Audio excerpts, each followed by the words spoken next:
시청자 여러분 안녕하십니까? 뉴스 매거진 시작합니다. 대전광역시는 지난 9일 시민경청실에서 자매도시인 베트남 빈증성과 스마트시티 분야 교류 협력을 위한 MOU를 체결했습니다. 이번 협약은 양 도시의 공통 관심사인 스마트시티 분야에 대한 국제교류 협력을 강화하기 위해 추진됐습니다.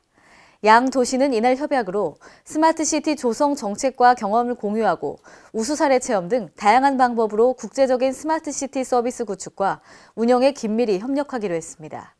이를 계기로 대전시는 올 10월 베트남 빈증성에서 개최되는 WTA 창립 20주년 국제행사에서 대전시에 구축된 우수한 스마트시티 서비스 등을 해외에 소개할 계획입니다.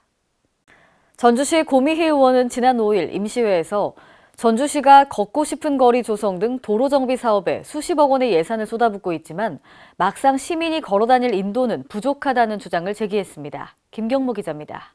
전북 전주시 의회에서 보행자 안전을 위한 인도 확충을 촉구하는 의견이 나왔습니다.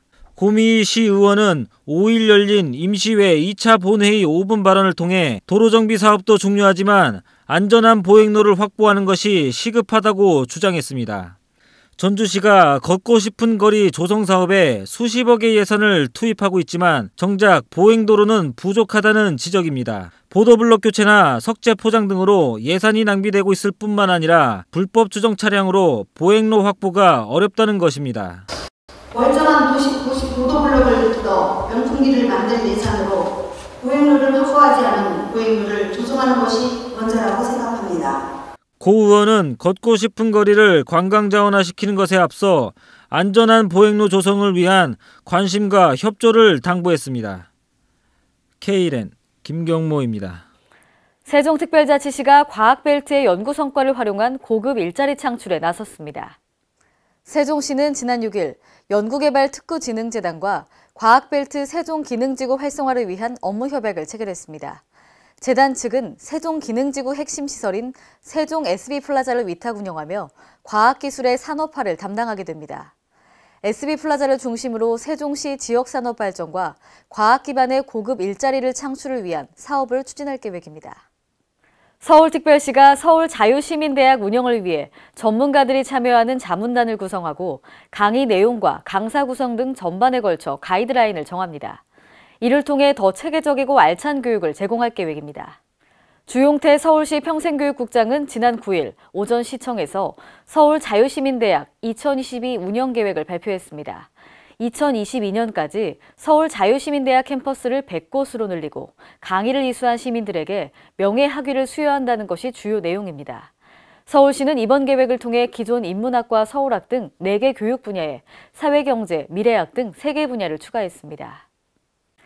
국민건강증진법이 개정됨에 따라 지난 16년 9월부터 금연구역 지정에 동의하면 지자체장이 검토 후 금연아파트로 지정하는데요.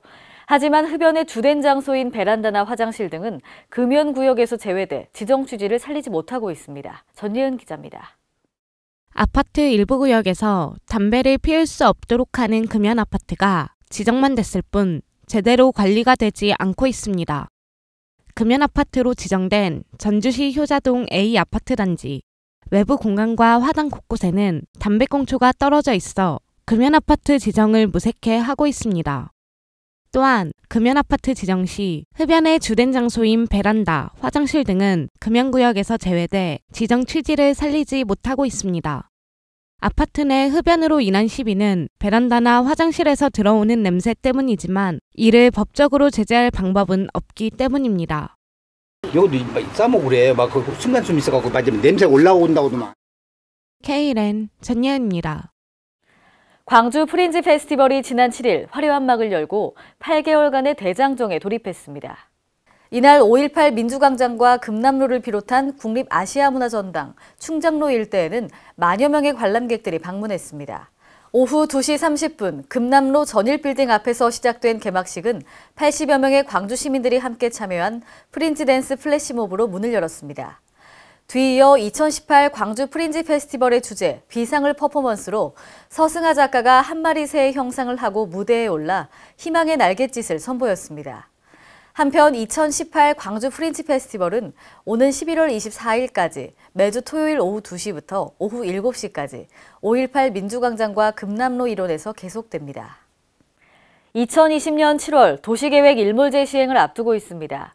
이에 따라 개발되지 않는 도시공원 등은 토지 소유자들의 개발 행위가 가능해 도시 난개발이 우려됩니다. 전예은 기자입니다. 주민들의 휴식 공간과 도시 녹색 공간으로 개발돼야 할 도시공원 예정 부지 406제곱킬로미터가 2년 뒤면 일몰제로 풀리게 되지만 정부와 지자체는 뾰족한 수를 찾지 못하고 있습니다. 국토교통부에 따르면 도시공원 일몰제가 적용되는 공원 부지는 전국적으로 406.5제곱킬로미터에 달해 여의도 면적 8.4제곱킬로미터의 48배에 이르는 규모입니다. 또한 2020년 7월 일몰제에 적용되는 공원 부지 가운데 등산로, 공원 등 적극 활용되고 있어 지자체가 사들여야 하는 사유지는 절반에 가까운 186제곱킬로미터로 이를 매입하기 위해선 약 24조 원이 필요합니다. 도시공원 일몰제는 지난 1999년 도시계획법이 헌법 불합치 판결을 받음에 따라 도입됐습니다. 도시공원 지구로 지정한 이후 20년이 넘도록 개발하지 않은 경우 이를 해제해야 합니다. KLN 전예은입니다. 오늘의 간추린 뉴스입니다. 문화재청은 과거 서해바닷길 항로의 무역활동과 해상교류의 흔적을 찾기 위한 발굴 조사에 나섭니다. 이에 따라 문화재청 국립해양문화재연구소는 오늘 개수제를 시작으로 충남 태안군 당안포 해역 수중 유적에 대한 제2차 수중 발굴 조사를 시작합니다. 이번 제2차 발굴 조사로 나오는 추가 유물들은 앞으로 사적 가지정 연장 여부를 결정하는 자료로 활용하고 해저 유적의 성격을 파악하는 데 중요한 단서가 될 것입니다. 강원도는 비무장지대에 인접한 군사시설 보호구역에 따른 개발 제한 등으로 소외돼 온 접경지역에 대해 활성화 대책을 추진하기로 했습니다. 최문순 강원지사는 9일 기자간담회를 갖고 접경지역을 평화지역으로 명칭을 변경하고 평화지역 전담 조직을 설치하는 한편 지원 사업을 시행하는 등 접경지역의 활성화를 추진하겠다고 밝혔습니다. 강원도는 이를 위해 접경지역 지원 특별법의 개정을 토대로 강원도 평화지역 기본조례를 만들고 오는 5월 1일 강원도 평화지역 비전선포식과 함께 공식 명칭을 변경하기로 했습니다. 청소년들의 보호와 수면권을 보장하기 위해 도입된 게임 셧다운제가 실효성 논란이 일고 있습니다.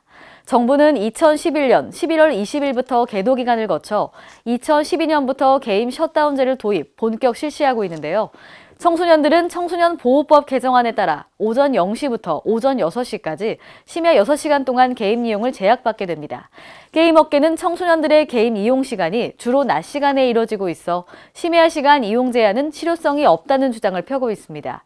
또한 게임 업계는 효과도 없는 제도를 시행하는 것이 게임 산업 발전의 규제로 작용한다며 셧다운제의 재검토를 요구하고 있습니다.